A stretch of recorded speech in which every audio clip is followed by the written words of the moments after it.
Is an unconventional sales structure that I've used from day one for 12 years to grow close from 0 to over 50 million in ARR, and I'm going to share it with you today. As the company grows, some of the principles are going to change, but the core structure always remains the same. And the best part is it doesn't matter in what niche you're in or what type of small business you run, and it doesn't matter how much revenue you have at this point. If you watch this video, you're going to learn something that's going to allow you to leapfrog to the next level of sales competency as you grow your business. So at the very beginning, we did all the things that don't scale, right? But that put you in direct, very intimate touch with your prospects and potential customer base. So really, honestly, we were talking to everybody about our product. I was sending emails, text messages, LinkedIn messages. I would call every single trial as quickly as possible. Sometimes we aimed at calling within like 5 minutes of sign up to welcome people to our trial. And this is back in 2023 where SaaS founders didn't want to pick up the phone at all. People thought the phone is dead. Nobody thought of like calling a trial to say, welcome to using my software for free. But all these things allowed me to be super intimate and in touch with our customers, to learn from them, to impress on them that we really care and go the extra mile. And that really helped us generate the right type of energy and enthusiasm, both in the market, but also internally, because like there's nothing that's more motivating and energizing than having direct feedback from customers that something that you're doing is working or it's helping them. So in the early days, I just did a lot of hustling, a lot of selling, a lot of calling, and some amount of closing deals that would give us the confidence that what we were doing was right, and also gave us good feedback loops on what we should do more of and what we should do less of. After 12 years of growing a company, I'm now completely convinced that you should always do some amount of this, right? As a founder, at the beginning, maybe the non-scalable actions are 100% of your time, right? Just one-on-one, one person at a time, one email at a time, one conversation at a time. Eventually, as you get momentum and success, obviously that's not going to be the way for you to grow the business forever. It's very limited if you do that. You have only that many hours in the day. So you're going to hire more people to do some of that unscalable stuff. And eventually you're going to automate the pieces that aren't necessary to be done manually one-to-one. But even after a decade of running close, there's still tremendous power and value in doing some amount of this, some amount of non-scalable manual labor to always stay in touch with your customers, to learn to have your feet on the ground and be in the trenches. That the value of that cannot be automated. It cannot be scaled. It cannot be outsourced to anybody else. As a founder, you should always do some amount of this for sure. Visiting people in person, especially your early customers, your early prospects, can be invaluable in terms of how context rich that exchange is going to be, right? When you look at some dashboard and you see 3 clicks on this button and 4 engagements for 5 seconds on that part of the product, that gives you some information. When you fly to somebody and you sit behind them as they're using your product and you see what they do and you see their office and you see who else walks around, and you see what other software they have on their computer, and you see their face, they might be clicking on something, but maybe their face is in pain because they don't want to click it, or they're maybe completely confused in their face. They're just looking at a screen and they're like, I don't know what to do here. But on the analytics side, it would show, 30 seconds engagement on this page. They must have been very engaged. That kind of contextual richness of being there cannot be replaced with anything. And also, relationships matter. Many, many times, big deals get done because of personal relationship and personal connection. I have this story even from Sam Altman back in the day when he did his first startup, Looped, before OpenAI, where, they had this big partnership, and the final stages, they got a call from a company in New York, and they told them, hey, we're going to go with a competitor of yours. Thanks, but no thanks, and hung up. And Sam Altman got on a plane the next morning, flew from San Francisco to New York, showed up at their office unannounced with his team and said, we were just in the area. We were so disappointed when we heard yesterday that you were moving on. Can we just maybe grab lunch or coffee or 5 minutes and talk to you? They got in front of the right people. An hour later, they had changed that partner's opinion and they went with them. And so it shows you sometimes nothing can beat face-to-face and in person. And you should use that early, a bit more often. And over time, obviously, you can't do that all the time. You might do it just with the most important customers, the biggest deals, the most important partnership. But don't underestimate many, many, many humongous deals that are just about to fall apart or just got a no were saved and turned around by somebody getting on a plane and showing up in person. So I think when it comes to like, when do I start build systems? When do I automate things? When do I bring in more people? I would say when you start getting some momentum, when you start you have your first 10, 11, 12 customers, you got a bit of inbound interest, you got a bunch of deals going, and you feel like, yeah, I think we got a product that people could buy and really get value from, right? We're close to product market fit. Well, let's bring in more people to see if what I did, maybe as a business owner or founder, can be repeated, can be replicated by another person that is not me. It doesn't have my network, it doesn't have my knowledge, it doesn't have my title. And you start bringing in some people. But I would say that you need to have a bit of momentum going, a couple of customers, a bunch of excitement, and a real sense that what you're doing is kind of working. Doesn't have to be perfect, but it's kind of working.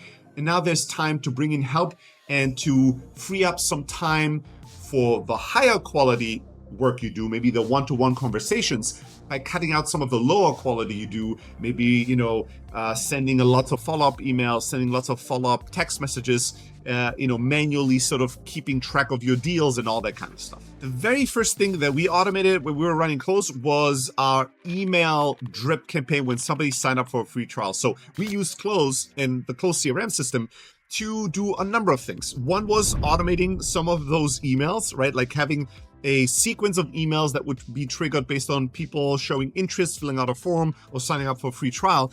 The other thing that we did, though, is that within Close, we could just make a call right from the lead page. We could send an email, we can send a text message, and on top of it, it kept track of all of that contextually. So anytime anybody emailed me, I could just look up the entire history of their communication with us. If I made a call, I didn't have to spend or waste any time tracking the call or reporting on the call. All that was sort of like automatically tracked and captured, right? So it's very simple for you to fall off that, to go, oh, I need to copy, paste, and call, but oh, now there's another email. Let me check that first, and you've already forgotten about it. The beauty of Close was and still is that you'd be in one system, centralized, all the communications there, all the information is there. So you'd look at something, you just click call, or click email, or click text message. It just happened there. Or somebody called you, and Close would pop up, and you would see who's calling, what is the email exchanges we had, what is the customer. You just accept and say, hi, my friend, and you'd have instant context on what needed to happen next. So shameless plug, if you want to try out Close CRM, go to close.com. You get a 14-day free trial. And bonus, because you watched this video, if you have any question, feedback, or need help, you send an email, stelly@close.com. I want to scale sales, put that in the subject line, and then ask me whatever you need, and I'll personally support you on getting the most out of our product. Now the question is like, you've done it, a bit of selling yourself. You start to automate some of the low-hanging fruit. You started to systematize a bit of the steps of what it takes to generate a lead or an opportunity all the way to close it. Now, how do you scale this system? How do you hire people, onboard them, build a real team and org to go to market and to do sales for your SaaS? And these steps are very organic, and usually you just want to see what is the biggest struggle right now, and then you want to attack them at the appropriate amount of time. So once you got deals going, you are acquiring customers, you've automated some of the low-hanging fruit, and things are going well, but you're really, really busy. And the question pops up, could we do double the sales if we had one more person? Could we do 5 times the sales numbers if we had 5 more people? We are getting too many leads now. I can't deal with them. I'm just behind. It's very difficult to prioritize. Once the struggle of success is starting to catch up with you, it's probably a good time for you to go out and hire some people and teach them what you've done, and put them in the field and see what they're able to deliver. And that's going to be a very different stage. You're going to have to learn how to onboard well. You're going to have to learn what it takes for somebody to do what you've done without some of the superpowers you have, right? As a founder and business owner, you have some tremendous superpowers in terms of your knowledge, in terms of sort of the signal. Customers will always love talking to the founder, to the business owner. You run the entire thing. You know everything about it. But when they talk to just a salesperson, a lot of that will not be sort of at their disposal as a tool to impress and to convert. So you're gonna have to learn how to teach somebody that's just an account executive to win over business for you. And then you're gonna have to learn how to scale that, right? How to bring in leadership, how to really figure out comp structure, like how to pay these people, what kind of commissions. But if all that sounds overwhelming, it is because you're thinking about it all at once. You really have to just go one step at a time. First you sell, then you automate what you do and systematize. Then you bring in a couple of people and just try to teach them what you've done yourself. Once that is working, maybe you want to bring in somebody that now becomes the new sales manager that is sort of setting up the team or taking over managing the team and setting up and improving the models and scaling the models. For us, it was a very organic flow, right? At the beginning, I did most of the selling. Very quickly, we had somebody on the team that was sort of like the customer-facing person alongside me. He was doing sales calls, answering emails, doing support tickets. I was doing support tickets. So anything that had to do with customer communication was just the two of us. And then very quickly, we hired a very small sales team that was very focused on dealing with our highest volume, our highest value deals and doing sales assisted growth, while the product did a lot of the selling itself on the smaller deals and the smaller customers. In the first 6 months, most of the selling was done by me, all the way up to like, maybe 100 to 200K in AR. Then it was like 2 people all the way to like 750. I think past our first year, we had hired like 2 or 3 sales reps, and we were able to scale quite a lot with a very small team, maybe all the way up to 3-4 million with just like 3 or 4 salespeople. So when it comes to hiring salespeople, here's a couple of tips that will save you years of heartache and maybe a failed business at the end. Number 1, move quickly. Number 2, just ask yourself, would I want to buy something from them? Like if you are not sold on them, if you don't think you would like to purchase things from them and they could convince you, don't put them in front of your customers. Number 3, no matter how great a candidate seems in a conversation, it means nothing.